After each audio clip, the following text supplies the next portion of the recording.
খুনি হাসিনা সেবা দাসদের বিরুদ্ধে চূড়ান্ত লড়াইয়ের ডাক হাদির। অন্তর্বর্তী সরকারের আমলেই হাসিনার বিচারের রায় হবে। জনগণের সঙ্গে প্রতারণা করে লুটপাট করছে আওয়ামী লীগ, বলেছেন সার্জিস আলম।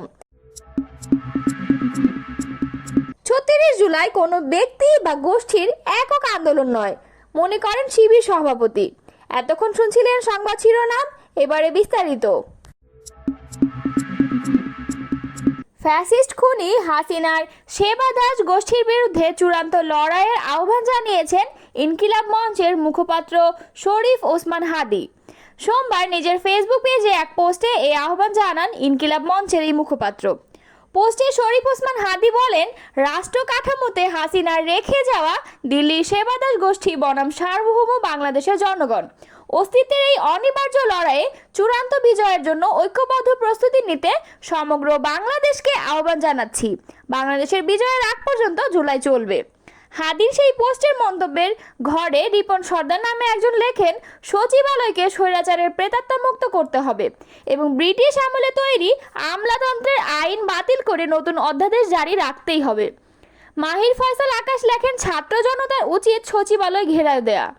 হাদির পোস্টকে সহমত পোষণ করে সোহেল লেখেন, সহমত সচিবালয়ের সব স্বৈরাচারের দোসরদের চিহ্নিত করে আইনের আওতায় আনা হোক। এর আগে জাতীয় রাজস্ব বোর্ড ও চট্টগ্রাম বন্দরে চলমান আন্দোলনকে ইঙ্গিত করে কড়া হুঁশিয়ারি দিয়ে জাতীয় নাগরিক পার্টির জ্যেষ্ঠ যুগ্ম মুখ্য সমন্বয়ক আব্দুল হান্নান মাসুদ বলেন, আজ সচিবালয়, এনবিআর কিংবা পোর্টে যারা স্ট্রাইক করেছেন তাদের বলছি বিপ্লব ওখানেও হবে। সোমবার বিকালে নিজের ভেরিফাইড ফেসবুক আইডিতে দেওয়া এক পোস্টে এ হুঁশিয়ারি উচ্চারণ করেন তিনি। আন্দোলনকারীদের উদ্দেশ্যে হান্নান লেখেন, আপনারা দুর্নীতি আর লুটপাটের স্বাধীনতা চাচ্ছেন, কিন্তু ২৪ পরবর্তী সময়ে এটা আর পাবেন না।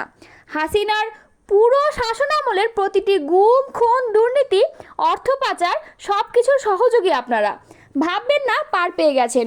পুনশ্চ বলছি, পার পাওয়ার কোনো সুযোগ নেই। সরকারের উচিত অবিলম্বে এসব দুর্নীতিগ্রস্তদের অপসারণ করে নিরপেক্ষ কমিশনের মাধ্যমে তদন্ত ব্যবস্থা করে দেয়া।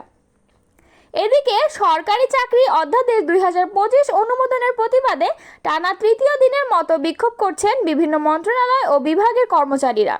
সোমবার দুপুর 12:30টার দিকে বিক্ষোভরত কর্মচারীরা সচিবালয়ের ভেতরে প্রধান ফটকের কাছে অবস্থান নেন। এ সময় ফটক বন্ধ করে দেওয়া হয়।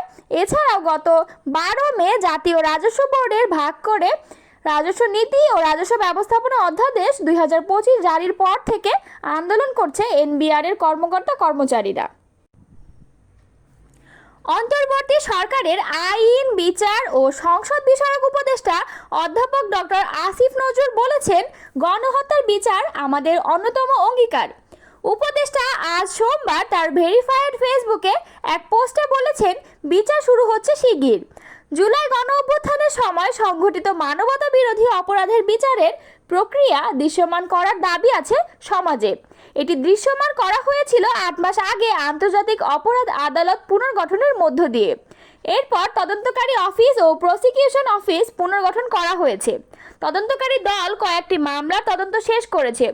প্রসিকিউশন টিম পরীক্ষা নিরীক্ষা করে একটি মামলার ফর্মাল চার্জ গঠন করেছে এবং রোববার এটি ট্রাইব্যুনালে জমা দেওয়ার পর তা আমলে নেওয়া হয়েছে। উপদেষ্টা বলেন, ট্রাইব্যুনাল ফর্মাল চার্জ আমলে নেওয়ার মাধ্যমে একটি বিচার প্রক্রিয়ার আনুষ্ঠানিক যাত্রা শুরু হয়েছে। সেটি গতকাল থেকে অলরেডি শুরু হয়েছে। মানবতা বিরোধী অপরাধের প্রধান আসামি হিসেবে শেখ হাসিনার মামলার বিচারের শুনানি পর্ব শুরু হচ্ছে অচিরেই। ইনশাআল্লাহ অন্তর্বর্তী সরকারের শাসনামলে এ বিচারের রায় পেয়ে যাব আমরা। গণহত্যার বিচার আমাদের অন্যতম অঙ্গীকার। রাজধানীর চানখারপুলে গত ৫ আগস্ট ছাত্র জনতার অভ্যুত্থানের সময় ৬ জনকে হত্যার ঘটনায় ঢাকা মহানগর পুলিশের সাবেক কমিশনার হাবিবুর রহমান হাবিব সহ ৮ জনের বিরুদ্ধে আন্তর্জাতিক অপরাধ ট্রাইব্যুনালে আনুষ্ঠানিক অভিযোগ দাখিল করা হয়েছে। এর মধ্যে জুলাই বিপ্লবের প্রথম মামলার আনুষ্ঠানিক বিচার প্রক্রিয়া শুরু হলো। গত ২০ এপ্রিল এই মামলায় ৮ জনকে অভিযুক্ত করে একটি পূর্ণাঙ্গ তদন্ত প্রতিবেদন দাখিল করে ট্রাইব্যুনালের তদন্ত সংস্থা সেই প্রতিবেদন রোববার ট্রাইব্যুনালে আনুষ্ঠানিকভাবে দাখিল করার মধ্য দিয়ে এই বিচার প্রক্রিয়া শুরু হয়। অভিযুক্তদের মধ্যে রয়েছে ঢাকা মেট্রোপলিটন পুলিশের সাবেক কমিশনার হাবিবুর রহমান, সাবেক যুগ্ম কমিশনার সুদীপ কুমার চক্রবর্তী, রমনা অঞ্চলের সাবেক অতিরিক্ত উপকমিশনার সহ শাহ আলম ও মোহাম্মদ আখতারুল ইসলাম, সাবেক প্রধানমন্ত্রী শেখ হাসিনা, সাবেক সড়ক পরিবহন ও সেতু মন্ত্রী উবায়দুল কাদের, সাবেক স্বরাষ্ট্রমন্ত্রী আসাদুজ্জামান খান কামাল, সাবেক আইজিপি চৌধুরী আবদুল্লাহ আল মামুনের বিরুদ্ধে চানখারপুল হত্যাকাণ্ডের নির্দেশদাতা হিসেবে চিহ্নিত হয়েছে। শেখ হাসিনার নির্দেশ বাস্তবায়ন করেন সাবেক স্বরাষ্ট্রমন্ত্রী ও সাবেক আইজিপি। জাতীয় নাগরিক পার্টির উত্তরাঞ্চলীয় মুখ্য সংগঠক সার্জিস আলম বলেছেন, আমরা দেখেছি পুলিশ টাকা ছাড়া কাজ করে না। গত 17 বছরে ডিমলার রাস্তাঘাটের কোনো উন্নয়ন হয়নি। মানুষের সঙ্গে প্রতারণা করে লুটপাট করা হয়েছে। সোমবার বিকালে নীলফামারীর ডিমলা শহীদ মিনার চত্বরে পথসভায় প্রধান অতিথির বক্তব্যে তিনি এসব কথা বলেন। যাদের নেতৃত্বে 2024 সালের ছাত্র আন্দোলন সংঘটিত হয়েছে তাদের নেতৃত্বে জাতীয় নাগরিক পার্টি গঠিত হয়েছে উল্লেখ করে সার্জিস আলম বলেন, বাংলাদেশে বর্তমান রাজনৈতিক দল থাকবে তখন দলগুলোর মধ্যে ভালো কাজ করার প্রতিযোগিতা শুরু হবে। যদি 1 থেকে 2টি শক্তিশালী রাজনৈতিক দল থাকে তখন জনগণের হাতে অপশন কম থাকে, একবার একজন পরে আরেকজন ঘুরে ফিরে আসে। নির্বাচন পদ্ধতির সমালোচনা করে তিনি বলেন, আমরা মনোনয়নের কালচার দেখেছি, মার্কার কালচার দেখেছি। যখন ক্ষমতাসীন দলে একটি মার্কা পায় প্রশাসন তাকে জোর করে জিতিয়ে দেওয়ার আপ্রাণ চেষ্টা করে। নির্বাচনের আগে গণহত্যার বিচার করতে হবে।